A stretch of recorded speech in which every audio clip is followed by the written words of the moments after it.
এই আন্দোলনকে এভাবে প্রতিহত করাটা কি আপনার কাছে যৌক্তিক মনে হয় কিনা? কোন আন্দোলনকে?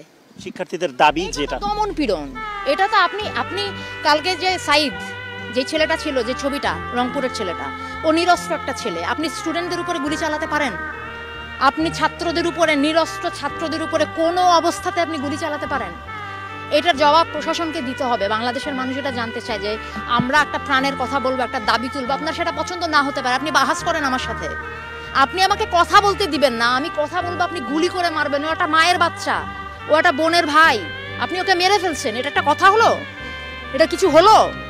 এইটাকে আপনি বলবেন? এইটাকে আপনি স্বাধীনতা বলবেন? আমি কিভাবে আপনি কি এইখানে আপনি এই প্রশ্ন তুলবেন যে রাজাকার নাকি কি? এগুলি হচ্ছে আপনারা বহুদিন ধরে এই কার্ড খেলে যাচ্ছেন, মুক্তিযুদ্ধ আর কি। আমাদের এদের অনেকের জন্মই হয় নাই, তখন আপনারা এখন এদেরকে রাজাকার বলেন। আপনার লজ্জা করে না? আপনারা এই বাচ্চাগুলিকে এই কথাগুলি বলেন? আপনারা লজ্জা করে না যে কেন এই ছাত্র গোষ্ঠী এরকম একটা আশ্রম? আপনারা কোথায় কিছু একটা ন্যায্যতার, কিছু একটা অধিকারের কথা বললে আপনারা বলেন যে রাজাকার। আর এই আশ্চর্য কথাবার্তা! আমার স্বাধীন দেশে আপনি আমাকে, আমি আমার ন্যায্য অধিকারের কথা বলবো, আপনি কথায় কথায় আমার মুখে ছুঁড়ে মারবেন রাজাকার, কথায় কথায় ছুঁড়ে মারবেন রাজাকার। এটা কি ফাইজলামি? এটা বাংলাদেশ, এটা অনেক মানুষ, সাধারণ মানুষ এখানে যুদ্ধ করে স্বাধীন হয়েছে। আপনি সেটার, আপনারা সেই ক্ষেত্রে মুক্তিযুদ্ধ বিরোধী কাজ করেন। যারা কথায় কথায় রাজাকার শব্দটা ব্যবহার করেন, আপনারা নিজেরা আজকে বাংলাদেশের স্বাধীনতার পরিপন্থী মানুষ।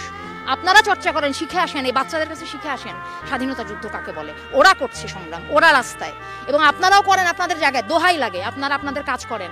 শিক্ষার্থীদের সাথে আমি সম্পূর্ণ একাত্ম। শিক্ষার্থী শুধু না, বাংলাদেশের মানুষের কথা শুনতে হবে আপনাকে। এখানে অনেক ঘটনা ঘটে যাচ্ছে, এটা এইখানে আপনি সেই মুক্তিযুদ্ধ আর রাজাকার নিয়ে পড়ে আছেন। এটা এখানে মানুষের প্রাণের কথা শুনেন।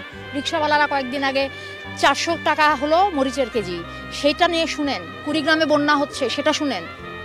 হ্যাঁ, মানুষ একটা মেডিকেল কলেজে গিয়ে দেখেন সাধারণ মানুষের একটা চিকিৎসা পেতে কি, আপনাদের একটা শ্রেণীর মাথা ব্যথা হলে তারা সিঙ্গাপুরে দৌড় দেয়, আর আমার দেশের মানুষ মানে ক্যান্সার হয়ে গেলেও বা বড় বড় চিকিৎসার পয়সা না, এরা করবে না চিকিৎসা।